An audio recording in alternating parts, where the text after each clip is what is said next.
Okay. Sir ఇప్పుడు చూసుకుంటే కనుక నరేష్ అని ఎవరైనా చెప్తే సాయి పల్లవి గారికి అది అక్కడ ఎంత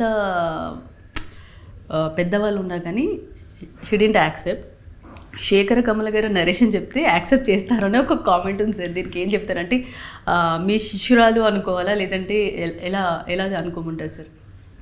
అది ఏం లేదమ్మా. యాక్చువల్లీ అదే తనకు నచ్చితే అంటే తనకి ఇప్పుడు నేను ఆమెకి ఇచ్చిన రెండు సినిమాలు సపోజ్ మేము చేసిన 2 సినిమాలు ఫిదా కానీ లవ్ స్టోరీ కానీ అవి చాలా అమ్మాయికి ఆథర్ బ్యాక్ స్టోరీస్ అయ్యి. సో అది అలాంటి ఇప్పుడు నేను ఏదో చిన్న రోజు ఏదో చేయమంటే చేయదు తన. అది నాకు నేనే ఒప్పుకోదు తనకి తన అంటే తన అలా ఉంటుంది. నేను అనుకోవడం తనకి అంటే ఇట్స్ నాట్ సినిమా. ఇప్పుడు నేను అడిగానని అట్లా కదా. సినిమా కథ, సినిమా ఏంటి, ఎలా ఉంటుంది అని తన బాగా చూసుకుంటుంది, కేర్ఫుల్గా ఎంచుకుంటుంది తను యాక్చువల్లీ.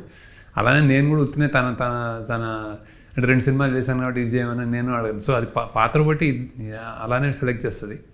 సో ఐ థింక్ నాకు నో చెప్పగలుగుతుంది, నచ్చకపోతే చెప్పగలుగుతుంది.